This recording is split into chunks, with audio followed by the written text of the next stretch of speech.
Hello, I'm Emma Howard and we're talking about breastfeeding here on the Baby Channel. I'm working with Heather Welford from the NCT. You're a breastfeeding counsellor. And we've got 4.5-month-old Ruby next to you with her mum Tara. Thanks for coming in. Now, you're happily breastfeeding after a bit of a shaky start. Yeah. But you've got a bit of a problem now, haven't you? She's getting teeth. I have, yes. She's got her 2 bottom teeth have come through and she's now decided it's quite fun to bite on my nipple, which And that is obviously really painful, isn't it? Excruciating. And I've been told that I shouldn't make sudden noises because she might find that think it's funny and keep on doing it. But I just want to know what strategies I can use to. And are there strategies with a baby who's beginning to bite? Yeah, those little teeth are really sharp, aren't they? If you felt them with your finger, you would notice that. She won't do it for long. This is sometimes a temporary stage. The sensation for Ruby is different. She's just experimenting with the feeling of gnawing down. It's natural. If you find that it is painful, and most women don't, you're unlucky, but you're not. But you're a bit unusual. You know, it's not that common for it to happen. But if it happens, next time it happens, gently take her off. Break the suction by putting your finger in, and just say no biting. Just in a calm voice. In a calm and voice. at 4.5 months, is she able to make sense of you looking into her face and saying no? Yes, not instantly, but if you do it every time she does it and repeatedly, she'll understand that in order to continue with the feed, she'll have to stop biting. She may just stop anyway, without you doing that. Yeah. We'll never be able to prove that it was your removing her and speaking to her that would do it, because this is a stage that will pass. Right. She's getting 2 lovely teeth at 4.5 months, which is unusual. Yes. So she's got them quite early, so you are lucky in that respect. Yeah. Because we have to remind people that babies get their teeth at different stages, don't they? Yeah. My son didn't have a tooth in his head till he was 7 or 8 months old. Well, some babies can be a year old, but babies don't need to use their teeth for feeding. Most women who can continue feeding babies with teeth, and it never bothers them, and they don't even notice it. So even when she gets more teeth, the top ones, it shouldn't hurt. You might then get a few little nips. I can't. Does that seem like quite a worrying prospect, Tara? Well, yes, because it does hurt when she's done it a couple of times, and it can be quite a sharp sort of chomp, and tugs on it as well. And I'd like to have your finger ready to break that suction. Just watch for her doing that. And the thing about not yelping is sensible advice, because you can give the baby a fright, and then she associates feeding with something that wasn't very pleasant, and it can sometimes mean that you have to sort of lure her back to the breast again. So just a calm response, if you can manage to think of that in time, that'll help. And talking of calm, we've seen with Ruby, she's at the stage where she's such a confident feeder. She's quite a sort of fidgety feeder as well, isn't she, at times? Can we see you feed Ruby, and we'll see if she'll do it in a settled way, or she's tired. She's been here a while, haven't you, Ruby? We've asked a lot of you today. See if she wants to feed. She does seem to be quite excited at the prospect. Her little legs are going, aren't they? She knows what's coming. And positioning, Heather, is everything, isn't it? Because Tara had a difficult time in the beginning because her position wasn't right. Yes. And that was sorted out by somebody coming to her house and talking to her. So that looks like quite a nice natural transition. Yeah. Ruby doesn't need to think about it anymore, and nor does Tara. No.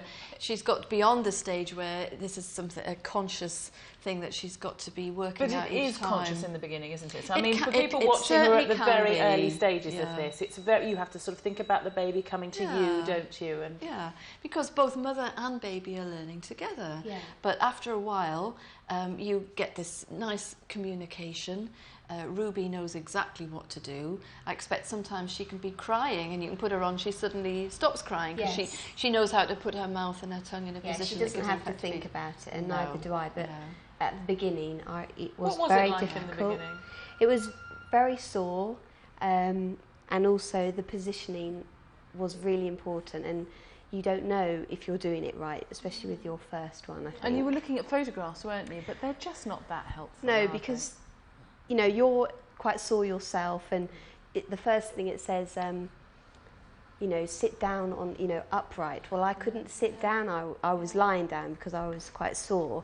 So from the beginning, it was like, oh, well, what position can I use? So nobody was writing a book for you. No. Which is why it's fantastic to have somebody who can come round to your house and look at the both of you. That's right. And reposition. Right. Yeah, and she'll have given you confidence that this was something that you would eventually learn. Yes, well, she said I was doing it right, and you know, she just changed a few little things, and but also invited me to a breastfeeding support group that I now go to, even though everything's okay. But it's just really nice. I've made new friends through it, and presume you can give support to other people who are at the early stages of breastfeeding. Yeah, that's why great, is it, Heather, that in a way we don't take on this message that the baby learns as well? We all know the mother has to learn to breastfeed, although lots of people think because it's natural it will come automatically. But it's quite important to take on board this notion that the baby also has to learn about feeding from you. That's right, and sometimes circumstances surrounding the birth make that process a little bit slower, and we can get very worried because we know milk has got to get from A to B, and if the baby's not latching on, or if the baby falls asleep as soon as you put the baby to the breast, that can be really, really worrisome. And it's great that Tara is now going to a support group with her confidence and her relaxed attitude to feeding, and she'll show mothers who are not quite as far down the road that it does get better, and with the right help and a little bit of kindness to yourself, a little bit of patience, and that's things fall into place. Being kind to yourself in those first few weeks, you just think you're doing it wrong, especially feeding another human being. I want to point out that wire is your microphone wire, isn't it? Yes, it is. That's essential for breastfeeding. Somebody watching might be wondering what that is, but that's your microphone wire, so you don't need one of those when you're feeding. No. She's very happily feeding there. And the important thing is to ask for help then, and to sort of see somebody, go to them, then come to you, so they can reposition. You said that the lady who came to your house just sort of tweaked a few things. Yes. But is it those little things you'd say, Heather, that make all the difference? It can be. When we're talking about the baby getting a good mouthful of breast, we're talking about, lovely big mouthful. We're talking about maybe a millimetre or so. I mean, it really is as small as that. You know, she just... You could hardly see the change, but there obviously was a change. And have you found sometimes that maybe you were going to the baby more than they're always saying, now make sure the baby comes to you? Yes. Is this something that you... Bring the baby to the breast. Don't try to post your nipple in as if you're posting a letter, right? Because it's going to hurt. I know exactly what you mean when you say that. The baby's half open, I can just get myself in. Yeah. But waiting... Because you're so anxious. The baby's crying and you just want to put them on straight away. A calm baby with a nice wide open mouth, and the baby comes on, and the baby will scoop a lot of breast into the mouth. Although I think in those early days, isn't one of the harder things to get your mind around and physically do is that your newborn has a small mouth and you've often got these burgeoning bosoms with fresh milk just coming in. And it seems like a contradiction, a huge breast and a tiny little mouth. Yeah, the breast. That's where you'll put it. It can be. The breast seems bigger than the baby's head. You know. It can be really look really weird and feel weird until you get used to it. But the baby can still open really wide. That mouth might be small when it's closed, but when the baby opens wide, it's really as wide as a yawn. You know, if you could imagine the baby's going to take a big bite of an apple or something like that. The breast can go into the dome of where the dome of the palate makes a really nice gap. That's where the breast and the nipple is going, so that the nipple doesn't get compressed between the tongue and the hard palate, because that's going to really, really hurt. But like Tara found, it's only a little. It can just be a little tweak that allows the baby to open wide. And I bet you were encouraged just to wait for that moment. Yes, she did. Actually, that was another point. Not to rush on and put her on and wait, just that little extra second or so. And I did that. Wonderful advice. Yeah. It was fantastic advice. I hope people at home are listening to that, because look at the result. She's very happy, and you're clearly enjoying it. Yeah, I'm so glad that I persevered and, you know, didn't give up and just kept going. Does it make you feel good to see her lovely legs? And yes, this is all on breast milk, isn't I was only saying to my husband last night, just amazing that I'm feeding her and it's healthy for her and she's growing, you know, so well. So it's worth getting through the pain barrier and the confusion. There's an awful lot of that in the beginning. But look at her, 4.5 months. You've just got to worry about those teeth now. Yes. Thank you, Tara, and thank you, Ruby. And of course, thank you, Heather.